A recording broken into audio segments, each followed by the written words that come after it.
Doctor Sanjay are Reddy ji, अध्यक्ष India literacy board, Sandhya ji, director साक्षरता निकेतन, इस बोर्ड के तमाम सारे पदाधिकारीगण, आज सम्मानित हुई श्रीमती विद्यादास जी, श्री शिव नाडर फाउंडेशन से आए हुए तमाम सारे प्रतिनिधिगण, खासतौर से उसको जो प्रतिनिधित्व कर रहे हैं रॉबिन जी, आज के इस कार्यक्रम में उपस्थित हमारे अन्य सरकार के अधिकारी, कर्मचारीगण और प्यारे बच्चों, ये मेरा बहुत बड़ा सौभाग्य है। मुझे संजय हमारे बहुत अच्छे मित्र हैं, छोटे भाई हैं हमारे। मैं आगरा में, हम दोनों साथ साथ, हम भी कलेक्टर रहे, ये भी कलेक्टर रहे हैं, और वहाँ पे इन्होंने मुझे फ़ोन किया 2 दिन पहले कि क्या मैं इस कार्यक्रम में आ सकता हूँ। तो थोड़ा तो मैं लगा कि मैं साक्षरता निकेतन पहुँच करके पुरस्कार, ये आपको अवार्ड दूंगा। तो मैंने तो सहमति दे दी थी, लेकिन जब मैं ऑफिस आया तो ऑफिस आकर के मेरे पीएस ने कहा साहब वो यहीं होगा, क्योंकि 11 बजे से आपका कार्यक्रम है। तो मैंने कहा फिर संजय बहुत कंसिडरेट है, क्योंकि मैं तो सुबह वहां जाने को तैयार था। जैसा कि आपने बताया कि मैं लखनऊ का मुख्य विकास अधिकारी रहा हूँ और मैं कई बार वहाँ गया हूँ, साक्षरता निकेतन कई बार गया भी हूँ, कई लोगों से संपर्क भी है। यहाँ पे हमारे पटनायक साहब हैं, वहाँ पे रहे, रविंद्र सिंह साहब थे, वहाँ पे थे, सब तमाम सारे लोगों को मैं वहाँ जानता हूँ जिस प्रकार का काम करते हैं। तो आपने जो मौका दिया संजय, मैं इस बात के लिए आपको बहुत बहुत धन्यवाद दूंगा। आज का दिन एक इतनी बड़ी पुण्यात्मा डॉक्टर वेल्दी फिशर जी का जन्मदिन भी है, तो आज के दिन उनको स्मरण करते हुए उन्हें आप सबकी तरफ से और अपनी तरफ से श्रद्धांजलि अर्पित कर रहा हूँ। ये भी मेरा सौभाग्य है, क्योंकि ऐसी पुण्यात्माएं इस धरती पर कम ही आती हैं, जो कि जाने के बाद भी अपना यश, अपना गौरव, अपना योगदान ऐसे छोड़ के जाती हैं कि सदियों तक लोग उसको याद रखते हैं। तो ऐसी पुण्य माता, जिनको आप कह रहे हैं कि अक्षरदात्री माता कह रहे हैं, उस अक्षरदात्री माता को मैं प्रणाम भी करता हूं, उनकी अंश को प्रणाम करता हूं, और उनके आज आप सबकी तरफ से, अपने तरफ से बहुत बहुत श्रद्धांजलि अर्पित करता हूं। मेरा ये सौभाग्य है कि मुझे एक तरफ तो विद्या, ये जो हमारी अक्षरदात्री माँ है, दूसरी तरफ विद्या के रूप में मैंने जब आपने आपकी पूरी बयान सुना, मैंने विद्यादास जी का नाम ही विद्या है, जो विद्या जो हर अविद्या को विद्या में परिवर्तित, सब जगह रोशनी रोशनी कर दे। हम लोग प्रार्थना भी करते हैं, तमसो माँ ज्योतिर्गमय, जहाँ तमस है उससे हम निकल करके हम ज्योतिर की तरफ पहुंचे, तो उसी की ज्योति जगा रही है उड़ीसा के उन तमाम सारे इलाकों में जहाँ पे बहुत ज्यादा पिछड़ापन है, बहुत ज्यादा गरीबी है, बहुत ज्यादा लोग वहाँ जूझते रहते, जिस इलाके का यहाँ पर चर्चा किया गया। मैडम, मैं आपको भी प्रणाम करता हूँ, आपको आपके इस शुभ कार्य के लिए। आपने इतना अच्छा काम गरीबों के लिए कर रही हैं, जो वहाँ पे लोगों को जिंदगी में उनको जो खुशहाली दे रही है, उनको जो फंक्शनल लिटरेसी दे रही है। मुझे बड़ा अच्छा लगा जो आपने पुस्तकें हमें दी, और एक क्विक जो मैंने उसको जो फ्लिप ओवर किया, मुझे देख के लगा कि आप फोटोग्राफ्स के माध्यम से, चित्रों के माध्यम से, क्योंकि कहा जाता है कि एक चित्र 1000 शब्द के बराबर होता है। अगर एक चित्र दिखाया जाता तो 1000 शब्द के बराबर। अभी आपको मैं गया था वहां पे लोथल जो है, बहुत पहले जब मैं भारत सरकार में सचिव था, लोथल गया, वहां पे देखा जो कुछ पुराने बड़े बड़े फिशर पड़े, उसके ऊपर वो कौवा वाली कहानी, जो हम लोग कौवा और उसमें पत्थर डालने वाली जो कहानी, कौवा प्यासा, उसकी जो कहानी है, वो कहानी हमने उस पिक्चर पे प्रिंट किया हुआ देखा। मुझे लगा देखो, लोथल तो हजारों साल पहले, ये हमारी सिंधु घाटी सभ्यता का वो अंश है, और उस समय भी ये कहानी लिखी भी तो नहीं है, लेकिन वो जब उसको देख करके मुझे पूरी कहानी, ऐसे बहुत सारी चीजें वहां मैंने जब प्रिंटेड देखा, तो ये हमारे यहाँ तो ये पेंटिंग के माध्यम से पूरी कथा हमारी एक दूसरी तरफ से, एक जनरेशन से दूसरी जनरेशन, पीढ़ी दर पीढ़ी चलती आ रही थी। तो बड़ा अच्छा आपने बात की, या आपने कठपुतली की बात की। कठपुतली के माध्यम से जो हमारे जो ये लोक कलाएं, लोक गाथाएं, हमारी लोक संगीत, लोकगीत, लोक कहानियां, जो आज की डेट में कहानियां धीरे धीरे फिर से दोबारा पॉपुलर हो रही। माननीय प्रधानमंत्री जी ने जो मन की बात में कुछ कहानी कथावाचकों की जो बात की, पुराने खिलौने जो मर गए थे, जो हमारे काठ के खिलौने, मिट्टी के खिलौने, बहुत सारे पत्थर के खिलौने जो खत्म हो गए थे, जिसके साथ हम लोग पले पढ़े और हम लोग बड़े बचपन से हम संस्कारित हुए थे, जिनके साथ वो सब खत्म हो गए थे, दोबारा एक बार जीवंत हो गए, हमारे देश में जीवंत हो रहे हैं। तो मैंने जो आपको देखा मैडम, मैं आपको प्रणाम करता हूँ और मैं धन्यवाद देता हूँ लिटरेसी हाउस को कि आज के आपके इस जो आपकी जो इतनी बड़ी मेधा है और आपका जो इतना बड़ा योगदान है उस पिछड़े गरीब इलाके के लिए, उसको आपने यहाँ पे आप स्वीकार किया और आपको आपने सम्मानित किया। शिवनाडर फाउंडेशन के बारे में, शिवनाडर फाउंडेशन का काम मैंने खुद जाकर के देखा सीतापुर जिले में। जब उनका स्कूल मैंने देखा तो मुझे अपना गुरुकुल, जिस स्कूल में मैं पढ़ा हूँ रांची में, एक गुरुकुल था जहाँ मैंने अपने बचपन में पढ़ाई की थी, उस विद्यालय की मुझे एक बार दोबारा याद आ गई थी। और मुझे नहीं मालूम था कि आप लिटरेसी में भी आप इतना बड़ा काम करते हो, क्योंकि आप जो है मैंने प्रौढ़ शिक्षा के बारे में या अडल्ट लिटरेसी के बारे में आप इतना बड़ा काम करते हो। तो मैं इसके लिए रॉबिन हुड का नाम तो गरीबों को मसीहा के रूप में जानते हैं। तो आज आप शिवनाडर फाउंडेशन की तरफ से, शिवनाडर जी को मैं जानता हूँ, उनके पूरे परिवार को, शिवनाडर जी को, उनकी पत्नी को, उनकी बेटी को, रोशनी जी को, सबको मैं व्यक्तिगत तौर पर मिल चुका हूँ। सारे लोगों के साथ मैं सबसे मेरे अलग अलग जिम्मेदारियों के साथ मेरी मुलाकात होगी, इसलिए उनकी भावनाओं को तो मैं जानता हूँ। लेकिन आज आप उनको यहाँ प्रतिनिधित्व कर रहे हैं, तो रॉबिन हुड की भावना से हर एक को मसीहा, गरीबों को मसीहा, गरीबों तक शिक्षा की ज्योति जगा देना, ये बहुत बड़ी बात है। तो मैं शिवनाडर जी को और पूरे फाउंडेशन को और आपके माध्यम से सबको मैं प्रणाम करता हूँ और मैं इस बात की धन्यवाद देता हूँ कि साक्षरता निकेतन ने आपको यहाँ पे सम्मानित किया। इनफैक्ट जब कभी किसी को सम्मानित करते हैं तो सम्मानित उसके कृतित्व को नहीं करते, बल्कि सम्मानित उस भावना को करते हैं जिस भावना को लेके और ये समाज में प्रेरणा बढ़ती है। समाज में और लोग इस बात के लिए, देखिए कि पहले हमारे यहाँ जब पद्म पुरस्कार मिलते थे तो कुछ ऐसे चुनिंदे लोगों को मिलते थे जो बड़े, उनको उससे कोई बहुत ज्यादा प्रेरणा नहीं मिलती। लेकिन आज जब पद्म अवार्ड मिलते हैं तो आपको हर एक ऐसे इंसान को, जब पद्म अवार्ड, जब राष्ट्रपति जी से पुरस्कार लेने कोई जाता है तो वो एक बहुत बड़ी प्रेरणा लेकर के जाता है, क्योंकि आज हमारा देश उसको रिकॉग्नाइज करता है। ये बदला हुआ भारत है। इस बदले हुए भारत में ऐसे हर किसी कार्य को जो कि समाज को बदल सकता है, जो हमारे देश को ताकत दे सकता है, हमारे देश को एक नई दिशा दे सकता है, एक नई दशा की तरफ से आज एक विकसित भारत तरफ अग्रहित कर सकता है, ऐसी चीजों को करने के लिए उनको जब रिकॉग्नाइज करते हैं तो बहुत बड़ी चीज होती है। तो रिकॉग्निशन से मैडम आप लोगों के या शिवनाडर फाउंडेशन का नहीं, बल्कि ऐसे बहुत सारे लोग काम, क्योंकि ये ऐसा काम है जो कि हम लोगों ने, संजय ने भी देखा और हमने भी देखा, हम लोगों ने फील्ड में या यहाँ पे अपने सचिवालय के दायित्वों के तौर देखा, बहुत सारे लोग लगे हैं और बगैर किसी प्रकार की उनको न कोई अपेक्षा है, न कोई उनको कोई किसी का रिकॉग्निशन चाहिए। केवल वो इस धरती पे आए हैं और चाहते हैं कि धरती पे हम जिस हालत में धरती पे आए हैं, हम उससे बेहतर धरती छोड़ करके जाना तो सबको ही है, लेकिन हमें बेहतर धरती छोड़ के जाए, हम जो आज है उससे बेहतर करके जाए, इस भाव के साथ बहुत सारे लोग लगे और लोग लगेंगे जब इस प्रकार की ऐसे रिकॉग्निशन होगा। इस बात की साक्षरता निकेतन को ये मैं इस बात की बधाई देता हूँ। इनफैक्ट जब आज मैं ये साक्षरता निकेतन की, जब आपने इसकी बात की तो मुझे वो ध्यान आया दिन जब मैं आगरा का जिलाधिकारी हुआ करता था, और आगरा के जिलाधिकारी में प्रौढ़ शिक्षा तो हम सब लोग एसडीएम एडीएम के तौर पर बहुत सारा चीज किए थे, बट जिलाधिकारी आगरा के रूप में मैंने सतत शिक्षा प्रारंभ की थी। सतत शिक्षा का मतलब होता है कि एक शिक्षा तो आपकी, जैसे मैडम ने कहा कि आपने प्रौढ़ शिक्षा में आपने एक फंक्शनल लिटरेसी तो आपने ज्ञात कर ली कि थोड़ा क ख ग घ लिख सकते हैं, थोड़े नंबर्स को आप लिख सकते हैं, थोड़ा बड़ा जोड़ घटाव भी कर सकते हैं, लेकिन वो शिक्षा हमेशा के लिए आपकी जिंदगी का भाग बन जाए। सतत शिक्षा, ये भारत सरकार ने योजना इसको शुरू की थी और मेरा सौभाग्य था उस समय कि मैं आगरा का जिलाधिकारी था, और जब इस बात की मुझे जानकारी मैंने पूरा पीछे पड़ करके मैं सतत शिक्षा का शुभारंभ आगरा में किया था, और उसमें मुख्य अतिथि के रूप में थे द्वारका प्रसाद माहेश्वरी।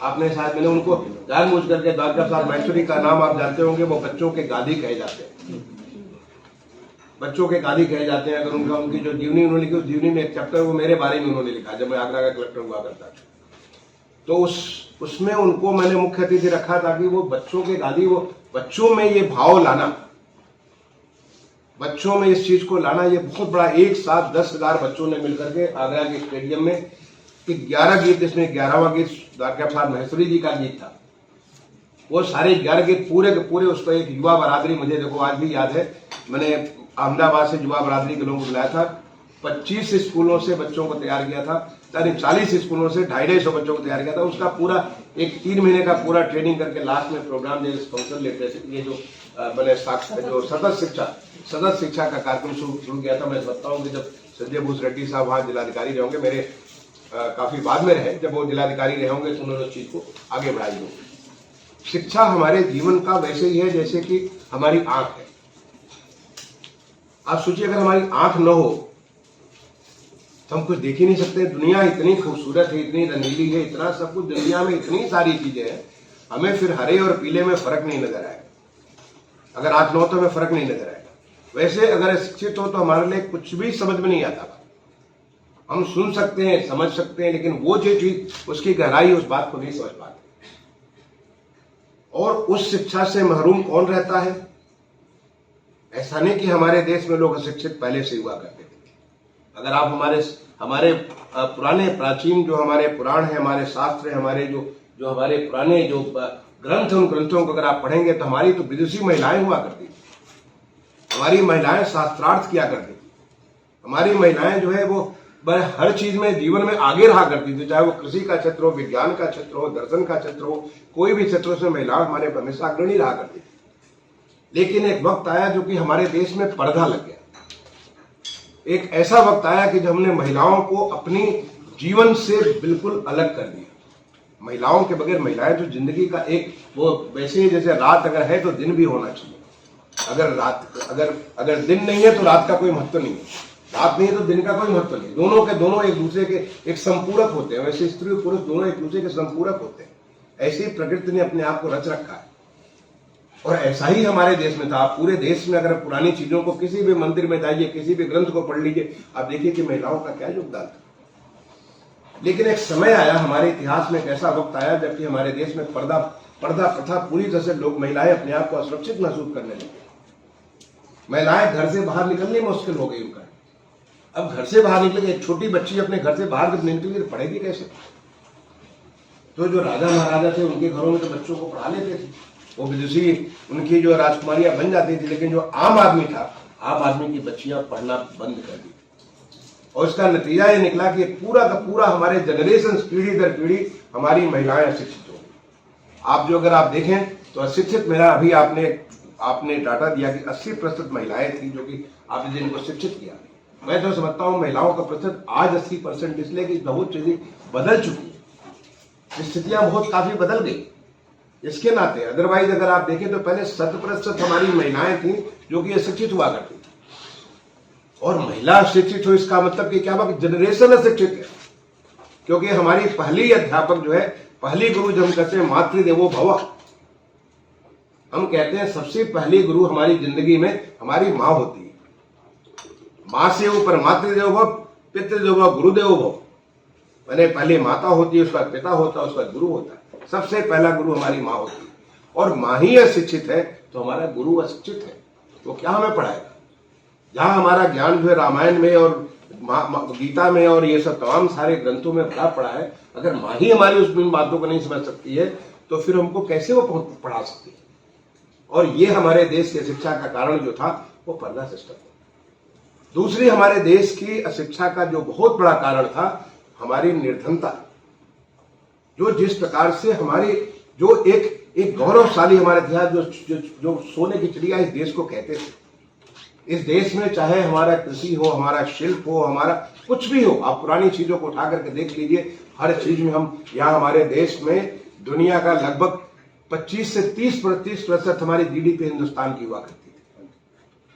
जब यहाँ पे पहले बार जहांगीर के दरबार में जब आया, अंग्रेज जब आया था तो उसको देख करके लगा रही ये तो इंग्लैंड से भी फतेहपुर सिकरी, जिसको फतेहपुर सिकरी की आज आप जाकर के देख लीजिए क्या हालत है। कहा कि ये तो ऐसा हमारा न तो पेरिस है न लंदन है। जो फतेहपुर सिकरी की शान शौकत थी वो ऐसा कुछ भी नहीं हुआ करता, वो चकाचौंध था। ये हमारे देश की ताकत हुआ करती। हमारे देश का शिल्प हर तरह, जो हमारे जो चाहे छोटे छोटे रोजगार हो, चाहे हमारे हर गांव आत्मनिर्भर हुआ करते थे, हमारे शहर आत्मनिर्भर हुआ करते थे, शहर की कितनी अच्छी व्यवस्था हुआ करती थी। वो धीरे धीरे चीजें हमारी खत्म हो गई और उसके नाते धीरे धीरे किसान भी कमजोर हो गए, गरीब हो गए। हमारे जो हमारे तमाम सारे जो कल देखिए माननीय प्रधानमंत्री जी ने पीएम विश्वकर्मा योजना शुभारंभ की है कि जो हमारे 18 अलग अलग किस्म के जो हमारे जो विश्वकर्मा का स्वरूप है, जिन्होंने सृष्टि की रचना की, जिन्होंने ऐसे कारीगर जो कि हमारे शिल्पी, चाहे नाई हो, चाहे धोबी हो, चाहे बढ़ई हो, चाहे सुनार हो, चाहे लोहार हो, चाहे शिल्पकार हो, चाहे ये हमारे मालाकार हो, चाहे वो मूर्तिकार हो, जैसे तमाम सारे लोग, यही हमारी अर्थव्यवस्था का मूल स्वरूप हुआ करता था। एक बार दोबारा उनको जगाने के लिए एक बहुत बड़ी योजना पीएम विश्वकर्मा योजना का कल माननीय प्रधानमंत्री जी ने शुभारंभ किया, जो कि हमारे विश्वकर्मा जी जो हमारे एक देव शिल्पी जिनको कहते हैं, उस देव शिल्पी का कल जन्मदिन था, उसके ऊपर वो तो माननीय प्रधानमंत्री जी का जन्मदिन था, उन्होंने कल उसका शुभारंभ किया। हमारे प्रदेश में माननीय हमारे मुख्यमंत्री जी ने तो बहुत पहले यहाँ पे एक विश्वकर्मा श्रम सम्मान योजना शुभारंभ की, जिसके माध्यम से आज करीब 2 लाख से ज्यादा हमारे संजय को मालूम होगा 2 लाख से ज्यादा हमारे शिल्पियों को, जो तमाम किस्म के ऐसे छोटे छोटे रोजगार जो करते हैं, उनको ट्रेनिंग दे करके, उनको पूंजी दे करके उनकी जिंदगी को सुधार करने के लिए, जो आदमी बैठ करके अपना एक पेड़ के नीचे हजामत बनाता है, बाल काटता, वो अगर किसी एक छोटे से दुकान में करता है, उसको जो वहां पे 10 रुपए में करता है, उसकी जगह उसको 100 रुपए मिलना चालू हो जाता है। जो उस वक्त हुनर है, हुनर को थोड़ा और बेहतर कर लेते। तो ये जो हमारे यहाँ गरीबी जो हुई, और गरीबी का मतलब वंचित, आप गरीबी किसी का भी होता है, ऐसा मत कहिए कि गरीबी जो है किसी जाति धर्म की वजह से नहीं, बल्कि चूंकि पूरी हमारी व्यवस्था पे कुठाराघात था, और उसका नतीजा निकला कि वो हमारे जो गरीब थे वो हमारे शिक्षा से वंचित हो गए। तो पहले तो आधी तो हमारी महिलाएं, मैंने कुछ अगर संभ्रांत लोगों को छोड़ दे तो बाकी सारी की सारी महिलाएं 100% महिला अशिक्षित थी। मेरी खुद की माँ पूरी अशिक्षित थी, लेकिन वो धर्मपरायण थी, हर चीज का पाठ करती थी, हर एक चीजें वो पुरानी चीजें करती थी, लेकिन वो अशिक्षित थी, लिख पढ़ नहीं सकती।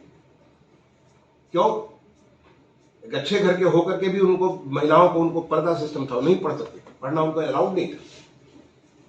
हमारे खुद के अपने परिवार में हमारे मैंने हम लोग सारे पढ़े, हमारी बहनें उतनी, बाद में जब हम लोग आगे बढ़े तो हमारी बहनों को हमने पढ़ाना चालू किया, क्योंकि गांव में यही सिस्टम हुआ करता था। तो ये जो पहले तो महिलाएं और उसके बाद वो निर्धन, ये मिलाकर के हमारे कुल 81% लोग हो जाते थे, 80%, 85%। इसके नाते हमारे यहाँ शिक्षा थी, इसके नाते प्रौढ़ शिक्षा की आवश्यकता पड़ी। मैं धन्य है माननीय प्रधानमंत्री जी का, जिन्होंने बेटी बचाओ बेटी पढ़ाओ कार्यक्रम शुरू किया। बेटी पढ़ाओ बेटी बचाओ कार्यक्रम करने से हमारे देश में पहले बार बच्चियों को न केवल उनको एक अधिकार मिला, उनके ऊपर सबका एक ध्यान गया कि हमारी बच्चियां पढ़ेंगी। गांधी जी कहते थे कि एक बच्ची को आप पढ़ाओगे, अगर एक महिला शिक्षित होगी तो पूरी की पूरी पीढ़ी, जनरेशन शिक्षित हो जाएगी। वैसे जैसे कि चाइनीज कहानी कहते हो कि आप एक मछली दोगे तो एक आदमी का पेट भरेगा, मछली मारने का ढंग बना लोगे तो पूरा का पूरा हमेशा के लिए आपका पेट भरेगा। तो एक महिला को अगर आप पढ़ा दोगे तो उस महिला को पढ़ने से पूरा का पूरा परिवार, उस परिवार में एक नया भाव आ जाएगा, नई सोच आ जाएगी।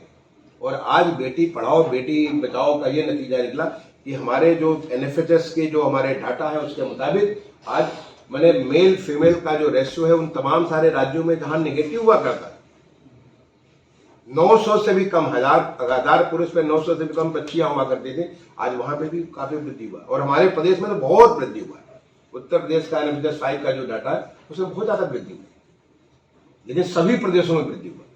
उसका नतीजा ये हुआ कि सारी की सारी हमारे बच्चियां पढ़ गई। बहुत सारी हमारी बच्चियां इसलिए नहीं पढ़ती थी कि कक्षा 1-2 पाठ कर लेते, उसके बाद जो हमारे स्कूलों में शौचालय नहीं हुआ करते। अब बच्ची कहां जाएगी शौचालय के लिए? मैं भारत सरकार में हुआ करता था, उसमें additional secretary urban development ministry हुआ करता था। माननीय प्रधानमंत्री जी ने जब स्वच्छ भारत का उन्होंने घोषणा की, पहले बार उन्होंने उद्घोष किया स्वच्छ भारत का 15 अगस्त 2014 को लाल किले के प्राचीर से, और उसके बाद एक स्वच्छ भारत अभियान प्रारंभ किया गया। उस अभियान में सबसे पहला जो टारगेट था वो टारगेट था कि हर एक स्कूल में शौचालय हो, जिससे हमारी बच्चियां पढ़ने से वंचित ना रह जाए। और नतीजा हुआ कि एक देखते देखते पूरे देश के हर एक पूरा का पूरा होल ऑफ द गवर्नमेंट, क्योंकि मैं उसका पार्ट रहा हूं और हर एक कैबिनेट सेक्रेटरी के मीटिंग वगैरह में हर जगह मैं जाया करता था, एडिशनल सेक्रेटरी जो इस काम को मैं देखता था, पूरा का पूरा देश देखते देखते सारे स्कूलों में टॉयलेट बन गए। दूसरा उन्होंने लिया कि जो ODF ओपन डेफिकेशन फ्री, हर घर में टॉयलेट। आज इतने 12 करोड़ टॉयलेट पूरे देश भर में बन गए। ये उनके लिए बने, हमारी महिलाओं के लिए, उनके लिए प्रतिष्ठा का भाव बना। ये सारी चीजें हमारी बताती है कि जो हमारे देश की जो ताकत थी, वो ताकत कुछ बीच में खो गई थी। उस खोई ताकत एक बार दोबारा आने लगी, जिसका एक बहुत बड़ा नजारा पूरे दुनिया ने देखा कोविड के दौरान। जो जब हिंदुस्तान जगता है, हिंदुस्तान में जो ताकत है, वो ताकत एक बार जब आगे बढ़ती है तो देखिए कि किस प्रकार से सारा देश एक साथ खड़ा हो जाता है। और वही हुआ कि कोविड में पूरी दुनिया ने देखा हिंदुस्तान का नजारा कि कैसे हमने इस कोविड के साथ लड़ाई जीती है। माननीय प्रधानमंत्री जी के जो आह्वान होते थे, हमारे प्रदेश के बारे में लोग कहते थे, माननीय मुख्यमंत्री जी ने जिस प्रकार से पूरे प्रदेश को जिस तरह से अपने कोविड के दौरान किया, पूरा उत्तर प्रदेश एक हो गया, तमाम सारी चुनौतियों के बावजूद एक हो गया। तो मुझे लगता है कि ये शिक्षा इतनी महत्वपूर्ण है, शिक्षा इतनी महत्वपूर्ण है। साक्षरता निकेतन को मौका मिला होगा कि इस प्रकार का काम को करना है। और वेल्दी फिशर जी को शी वाज सो मच, इतनी ज्यादा वो, मतलब उस समय अमेरिका से आकर के वो महिला, आप आज ये मैं 70 ईयर्स आप बता रहे हैं कि 53 से स्टार्ट किया था, 53 से अब ये 2023 70 साल से वो चीज चली। और न केवल अपने देश के लिए बल्कि दुनिया के तमाम सारे देशों का, जिसका आपने वहां पे बयान किया, करीब 40,000 लोगों को वहां पे ट्रेन किया। तो मुझे तो ये मैं आपसे रिक्वेस्ट करूंगा कि हमें लिटरेसी है, बहुत जरूरत है लिटरेसी की, लेकिन लिटरेसी ज्यादा इंपॉर्टेंट फंक्शनल लिटरेसी, जो इसके बारे में आपने वेल्दी फिशर जी के बारे में बताया, फंक्शनल लिटरेसी ज्यादा जरूरी थी। कैसे लिटरेसी के माध्यम से कैसे आप कृषि को, कैसे आप हमारा जो हुनर है, जो तमाम सारा खोया हुनर, उसको आप आगे बढ़ा सकते हैं, कैसे आप लोगों को हर एक को एक आर्थिक यूनिट बना सकते हैं, हर एक परिवार को एक अर्थव्यवस्था का एक बड़ा इंपॉर्टेंट। जब देश पूरा बदल रहा है तो हम भी क्यों नहीं बदले, हम भी क्यों नहीं उसका पार्ट बने। और शिक्षा के माध्यम से हम बहुत कुछ चीजें कर सकते हैं। और जो उसका जो मूल चीज है, जिसके बारे में आज पूरा देश एक साथ काम कर रहा है कि कैसे वो जो शिक्षा का जो अंधकार फैला था, उसको निकल करके कैसे हम दोबारा प्रकाश की तरफ, ओम तमसो मा ज्योतिर्गमय का जिसका मंत्र हम हजारों साल से अपने वैदिक मंत्र के रूप में हम इतने सालों से बयान कर रहे हैं, तो वो अब हम सचमुच साकार कर रहे हैं। तो आज इस दिन के अवसर पर, आज जो इतना इम्पोर्टेंट जो है डॉक्टर वेल्दी फिशर जी का जो जन्मदिन है, इस मानवा का जन्मदिन आज है, उस जन्मदिन के अवसर पर आप सारे लोग जो यहाँ पे एकत्रित है ये मनाने के लिए, मुझे सौभाग्य मिला। मैं संजय तुम्हें दोबारा एक बार धन्यवाद दूंगा। मुझे सौभाग्य मिला कि दो अच्छे कार्य करने के लोगों को मैं अपने हाथ से, इनको जो अपने आपको पुरस्कार से नवाज सका, इसके लिए मैं आपको बहुत बहुत धन्यवाद दूंगा। और आप सबसे अपेक्षा करूंगा कि हमें जो उनका डॉक्टर वेल्दी फिशर का जो एक मंत्र है, अंधेरे को कोसने से बेहतर है चिराग जलाने का प्रयास करना। अंधेरे को हर कोई कोस सकता है, लेकिन बहादुर वही है जो उसमें एक छोटा सा चिराग जला दे, जिससे अंधेरा अपने आप खत्म हो जाए। और हम सब में वो ताकत है कि उस ताकत से हम चिराग जला सकते हैं। जरूरी नहीं है कि आपको जो सूरज जलाने की जरूरत है, सूरज होगा तो पूरी दुनिया को प्रकाशित कर सकता है, लेकिन आप जहां हैं वहीं एक छोटी सी दिया जला लेंगे तो अपने आप वहां प्रकाश हो जाएंगे। छोटी सी कैंडल जलाएंगे, अपने आप उन्हीं बातों के साथ अपनी बात को समाप्त करता हूं। इन तमाम सारे बच्चों को भी अपने तरफ से बहुत बहुत शुभकामनाएं देता हूं कि बच्चों, ये बदलते हुए भारत के बदलते हुए तुम नागरिक हो और एक देश को आगे बढ़ाओ। इस समय जो देश का स्वर्णिम काल जो चल रहा है, उस स्वर्णिम काल को, अमृत काल जिसको कह रहे हैं, अमृत काल में तुम इस एक अमृत काल वाहक बनो, देश को आगे बढ़ाओ। बहुत बहुत धन्यवाद।